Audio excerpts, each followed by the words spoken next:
Rise and shine, Central Indiana, 6 o'clock on your Sunday morning. Thanks for getting your day started with us here on 13 Sunrise. Matthew Foltz alongside Lindsay Monroe. Boy, it was a wet day yesterday, Lindsay. You called it. We needed that rain, and it certainly delivered. You know, it was really feast or famine, though. I was kind of monitoring the Purdue game because, you know, the stadium had to be evacuated because there was a lot of lightning up in Tippecanoe County for a long duration of time. Almost 3 hours, I think. Yeah, and it just kind of sat over one area. So we've got these pockets of some very heavy rainfall, and there are other folks who didn't really get much at all yesterday. It really just depended on where you were.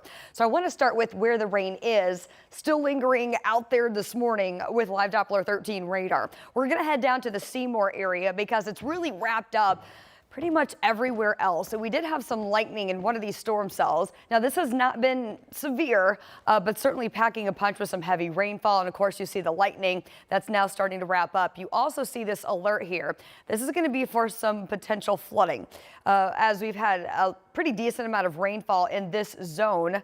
In the past 24 hours, this is your radar estimated rainfall. We're talking nearly 3 inches of rain just to the south of Seymour along that stretch really of the I-65 corridor as we're headed down toward Austin, Indiana, southern Indiana. But the whole picture shows us that we've had pretty significant rainfall in certain pockets across the state. Richmond only picking up around a trace, but up on the campus of Ball State, nearly 1/4 of an inch of rainfall. There you go up in Tippecanoe County, Lafayette radar reporting over 2 inches of rain in the past 24 hours, and we saw around 1/4, just shy of that, officially here in the Indy Metro yesterday. It is rain that we all certainly needed, but as we get into today, we're going to be on the backside of that frontal system, so it looks like things will clear out for us after what's lingering in southern Indiana right now. Hey, we're talking about sports here in Indiana. Indians wrapping up their season here at home today, their final home game at 1:35 this afternoon. We're going to be talking heat,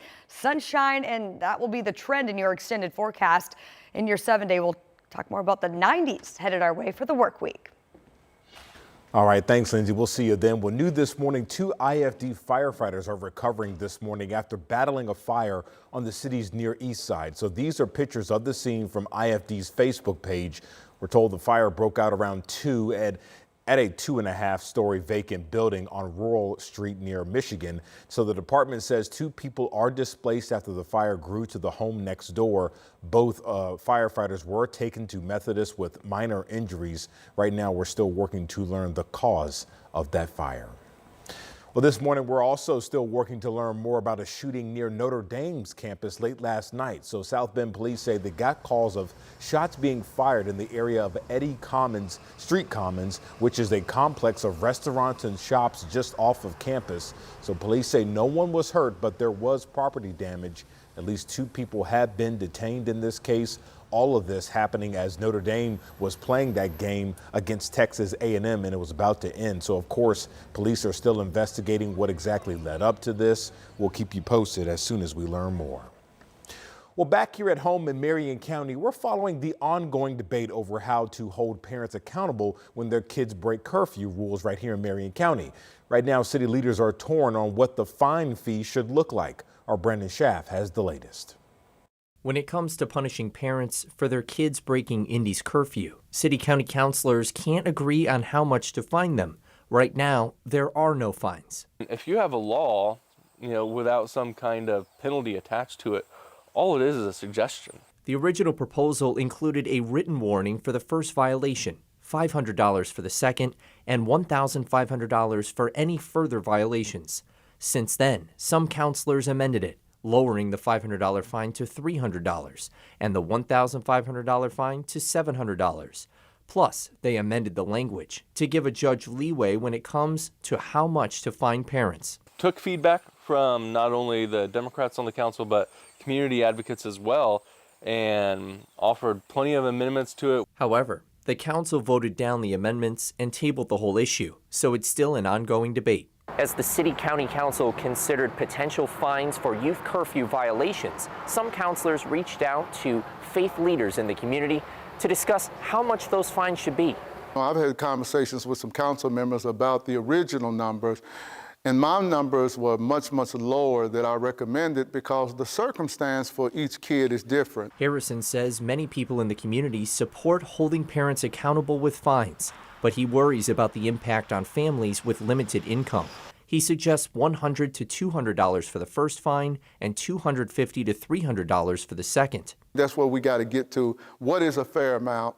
And maybe that's something that judges may need to determine rather than having a set fee. Harrison adds if the fines are decreased, there's a better chance they'll be passed, hoping to decrease youth violence in Indy. Brandon Sheff, 13 News. Well, we have an update this morning on a death investigation we brought you right here on 13 Sunrise yesterday. Metro Police now telling us a male victim who showed up at Community East Hospital died from a stabbing and not a shooting. So police also believe his death was from a domestic dispute. Police said the incident happened near East Washington and I-465 on the city's east side. Officers do have a person in custody this morning. The Marion County Coroner's Office is still working to determine exactly how that man died.